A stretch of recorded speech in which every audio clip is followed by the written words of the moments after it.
तर मतदानाची वेळ जी आहे ती आता संपलेली आणि उमेदवारांचं भवितव्य ईव्हीएम मध्ये कैद झालंय। अजून काय आपल्याला अपडेट्स बघायचे त्यापूर्वी बघूया हेडलाईन्स। हेडलाईन्स प्रायोजक राम बंधू लोणचे। आता प्रत्येक जण जिंकेल।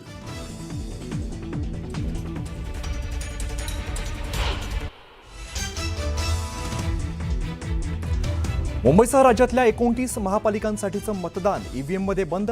उद्या सकाळी 10 नंतर मतमोजणी।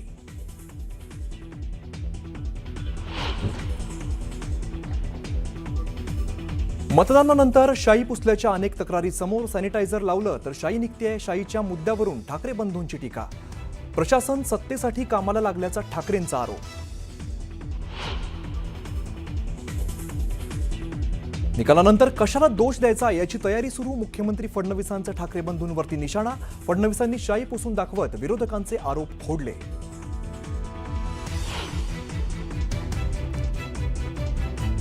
उद्धव ठाकरेंच्या आरोपांवरून भाजपाची टीका। ठाकरे बंधू राजकीय नटसम्राट आणि रडके अशी शेलारांची टीका। तर शाई पुसणाऱ्यांवरती गुन्हा दाखल करण्याची मागणी।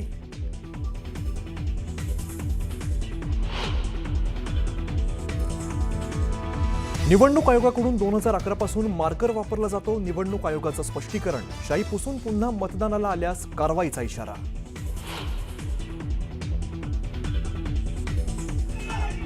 मुंबईतील प्रभाग क्रमांक 2 मध्ये मनसे आणि भाजप कार्यकर्त्यांमध्ये राडा। मनसे शिवसेनेचे भगवे गार्ड मतदान केंद्राबाहेर गोंधळ घालत असल्याचा भाजपाचा आरोप।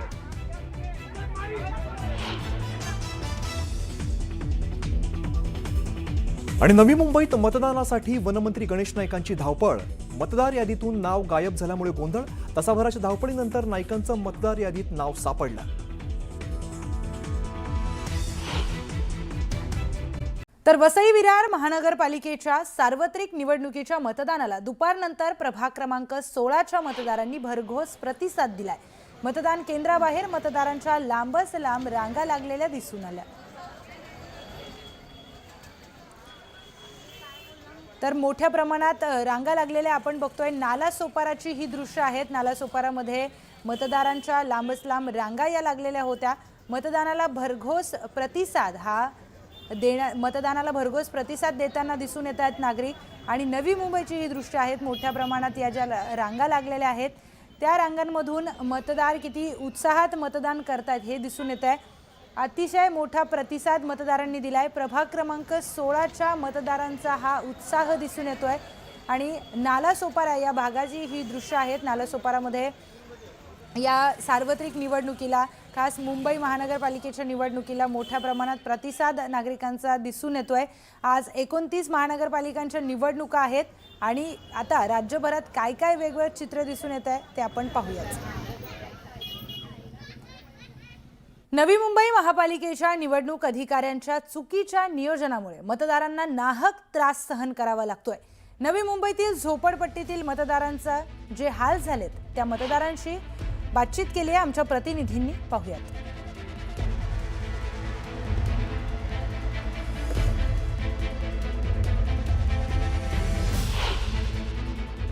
नवी मुंबई महानगरपालिकेच्या निवडणूक अधिकाऱ्यांच्या भोंगळ कारभाराचा फटका हा नवी मुंबईतल्या मतदारांना पडतोय। मी सध्या ऐरोलीमधल्या झोपडपट्टीच्या विभागामध्ये आपण बघू शकता की इथली काय परिस्थिती आहे। मी आता सध्या इल्टन पाड्यामध्ये आहे आणि इल्टन पाड्यामधल्या या मतदान केंद्रावरती जर आपण पाहिलं तर सकाळपासून लांबच लांब मतदारांच्या रांगा लागलेल्या आहेत। आणि इथे मतदार जो केंद्रावरती देखील धीम्या पद्धतीने हा सगळा कामकाज सुरू आहे। सगळ्यात महत्त्वाचं जर आपण पाहिलं गेलं तर मी सध्या आहे तो इल्टन पाड्यामध्ये आहे। परंतु इल्टन पाड्यामध्ये मतदारांची जी नोंद आहे ती मात्र रामनगर मधली आहे। यापूर्वी अनेक निवडणुका पार पडल्या पण या निवडणुकांमध्ये रामनगर हा तिथे वेगळा मतदान केंद्र होता। मात्र या वर्षापासून या वेळेपासून हा इल्टन पाड्यामध्ये हा रामनगरची मतदार आणल्यामुळे ह्याचा सगळा गोंधळ झालाय। आपण बघू शकता। आजी कुठून आलात तुम्ही? रामनगर। चालत आलात की कसे काय आलात? भीतून आलो चलत। चालत आलात? मग दरवर्षी कुठे करायचं मतदान? आमच्या तिथं रामनगरमध्ये। ह्या वर्षी फक्त इकडे मतदान करायला यावं लागलं? मग येऊन द्या मग काय दम लागलं का चालत यायला? काय लागलं तरी आता काय करावं, यावं लागेल ना। मतदान करायचंच होतं हां पण येताना रिक्षा सापडली का तुम्हाला? नाही सापडलं। हा रिक्षा ठेवलेल्याच आहेत आम्हाला, तितकी सोय केलेली आहे आमच्यासाठी। कोणी केली ती सोय?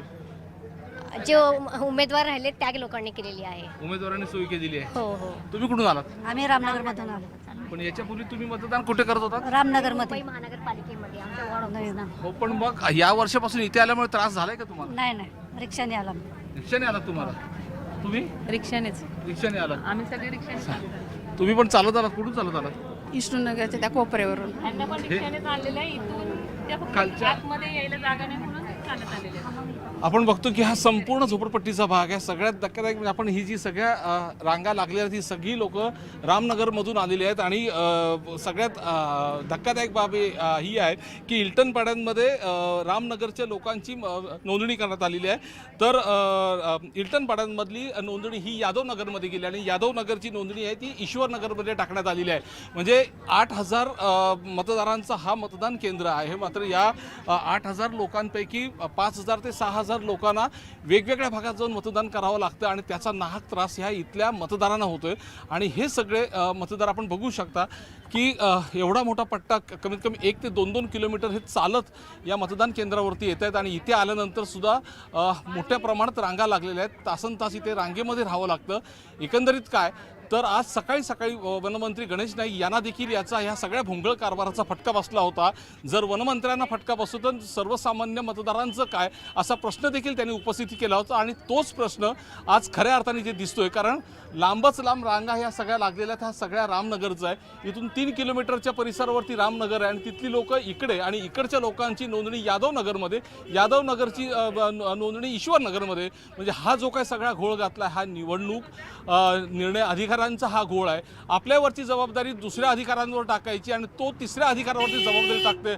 हा सगळा प्रकार नवी मुंबई महानगरपालिकेच्या एकंदरीत या कामकाजामध्ये सुरू होता आणि त्याचाच फटका इथल्या मतदारांना बसलेला आहे. साधी व्हीलचेअर देखील ह्या भागामध्ये नाही आहे आणि इकडे यायचं म्हटलं तर रिक्षाशिवाय दुसरा कोणता पर्याय नाही. आणि ते देखील उमेदवारांनी त्यांच्या परीने इथे रिक्षाची सोय करण्यात आलेली आहे की जेणेकरून मतदारांना त्रास होणार नाही. आणि म्हणूनच ही सगळी लोक रिक्षानी जिथपर्यंत शक्य आहे तिथपर्यंत येतात आणि तिथून पुढचं जो प्रवास आहे हा चालत या मतदान केंद्रावरती येत आहेत. आणि इथे आल्यानंतर देखील त्यांना 1 ते 2 तास रांगेत राहावं लागतंय. विनय म्हात्रे, न्यूज 18 मराठी, नवी मुंबई. तर नवी मुंबईमध्ये अनेक मतदान केंद्रांवर लांबच लांब रांगा लागल्यात, त्यामुळे गोंधळाची परिस्थिती निर्माण झाली आहे. महापालिकेच्या या भोंगळ कारभारामुळे कार्यकर्त्यांमध्ये हाणामारी होण्याची शक्यता शिवसेना नेते विजय चौगुले यांनी व्यक्त केली आहे. याबाबत विजय चौगुले यांच्याशी बातचीत केली आहे आमच्या प्रतिनिधींनी. पाहूयात. नवी मुंबई महानगरपालिकेच्या निवडणुकीच्या कार्यपद्धतीवरती आता प्रश्नचिन्ह उपस्थित झालेलं आहे. आपण सकाळी पाहिलं की वनमंत्री गणेश नाईक यांनी देखील या संपूर्ण भोंगळ कारभारावरती त्यांनी आक्षेप घेत निर्णय अधिकारी जे आहेत किंवा निवडणूक अधिकारी यांची चौकशी करण्याची त्यांनी म्हटलेलं आहे. त्याचप्रमाणे मी आता ऐरोलीमधल्या इल्टनपाडा, विष्णूनगर ह्या सगळ्या परिसरामध्ये आहेत आणि तिकडे देखील अशाच काही परिस्थिती आहे. आपल्यासमोर शिवसेनेचे विजय चौगुले आहेत. आपण त्यांच्याशी बोलूया. काय म्हणत एकंदरीत परिस्थिती पाहता सर्व ठिकाणी निवडणूक च्या कार्यपद्धतीवरती आता प्रश्नचिन्ह निर्माण झाला. या ठिकाणी देखील विष्णूनगरमध्ये, रामनगरमधले सगळे वोटर्सची नावं इकडे आलेली आहे. लोकांना याचा खूप नाहक त्रास होताना सगळीकडे दिसतंय. नाही, कसं आहे ते स्मूथली मतदान व्हायला पाहिजे, लोकांना त्रास नाही व्हायला पाहिजे, ही सर्व बाजू बघून पोलिंग बूथ टाकायला पाहिजे.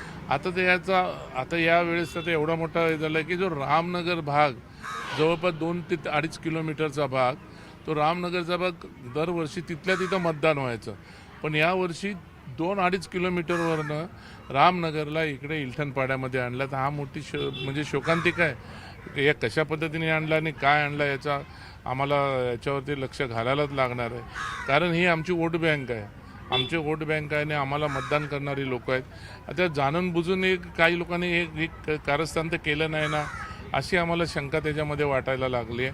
आणि काय होतं की तुम्ही आता पाहत असाल की एवढ्या लांबून देणार म्हणजे गाड्या पण यायला जायला रस्ता नाही. यांना परत उतरून एक अर्धा-पाऊण किलोमीटर उतरून त्या गल्लीतून यांना यायला लागतं. पण आता पुढे येणाऱ्या काळामध्ये ह्याची पूर्णपणे काळजी घ्यायला पाहिजे. नक्कीच आपण पाहिलं की ज्या पद्धतीने हा नियोजन करण्यात आलं होतं, खऱ्या अर्थानं यापूर्वीच्या ज्या निवडणुका झाल्या होत्या त्या पद्धतीचं जरी नियोजन असतं तरी इथल्या मतदारांना त्रास झाला नसतं. मात्र हा नव्या पद्धतीने याची रचना करण्यात आली आणि त्यामध्ये हा सगळा भोंगळ कारभार समोर आलेला आहे आणि त्यामुळेच याचा त्रास नक्कीच इथल्या ज्येष्ठ नागरिकांना होतो, इथल्या ज्येष्ठ मतदारांना होतोय. विनय म्हात्रे, न्यूज 18 मराठी, नवी मुंबई. नांदेडमध्ये आणखी एक इंटरेस्टिंग किस्सा घडलाय. नांदेडमध्ये भाजपच्या अधिकृत उमेदवाराने पाठिंबा दिल्याची फेसबुक पोस्ट शिवसेना शिंदे गटाच्या उमेदवाराच्या फेसबुक अकाउंटवर झळकली आणि त्यामुळे एकच गोंधळ निर्माण झाला. याबाबत भाजपच्या उमेदवाराने पोलीस ठाणे गाठत तक्रार दिली. नांदेडच्या प्रभाग क्रमांक 15 मधील भाजपचे अधिकृत उमेदवार बालाजी आलमखाने यांनी शिवसेनेचे अधिकृत उमेदवार सुंदरलाल गुरुखुद्दे उर्फ तुलजेश यादव यांना पाठिंबा दिल्याची पोस्ट तुलजेश यादव यांच्या फेसबुक अकाउंटवर व्हायरल झाली. मतांचं विभाजन होऊ नये यासाठी हिंदुत्वाच्या मुद्द्यावर भाजपच्या उमेदवाराने शिवसेनेला पाठिंबा दिल्याचा मजकूर या पोस्टमध्ये आहे. मात्र ही पोस्ट दिशाभूल करणारी असून कारवाई करण्याची तक्रार भाजपच्या उमेदवाराने पोलिसांकडे दिली आहे. माझा पाठिंबा त्याला दिसलेलो, मतदाराचा पाठिंबा मला दिसला आहे म्हणून हे लोक काय करण्यात की माझा नाव बदनाम करण्याचं, पार्टीचं नाव बदनाम करण्याकरता, मी एक शाळकरी ऑटो चालक आहे, मला पार्टीने मला तिकीट दिलेलं आहे म्हणून हे लोक कुठं माझं नाव बदनाम करतात, पैसे खाऊन पाठिंबा दिला असं काही ते करायला, तर मी कुठंच काही करणार नाही. आणि मी पार्टीचा उभा आहे. मी माझ्या मतदार बंधू भगिनींनो मी तुम्हाला विनंती करतो, मी कुठंच पाठिंबा वगैरे दिला नाही आणि मी देणार नाही. तर अकोल्यातील जुना शहर भागातील श्री शिवाजी विद्यालय इथे भाजप उमेदवार करण शाहू आणि शिवसेनेचे उमेदवार राजेश मिश्रा यांच्यामध्ये शाब्दिक चकमक झाली आहे. दोन्ही उमेदवार एकमेकांच्या अंगावर धावून गेले. यानंतर समर्थकांनी मतदान केंद्राबाहेर गर्दी केली. पोलिसांनी सौम्य लाठीचार्ज करत परिस्थिती नियंत्रणात आणली. दरम्यान महिलांना शिवीगाळ केल्याचा आरोप भाजप उमेदवाराने केलाय.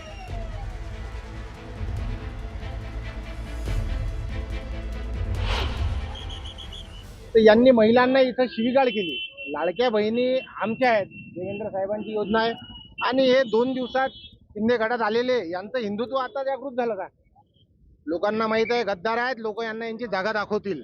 येणाऱ्या विधानसभेत, मागच्या विधानसभेत जागा दाखवली आणि उद्या निकाल आहे आणि मेरे को ये लगता कि अपनी यहाँ की जनता पूरे विश्वास के साथ में हमारे साथ खड़ी है और उसका जवाब इनको कल मिल जाएगा. इनकी जो दादागिरी है कल खत्म हो जाएंगी.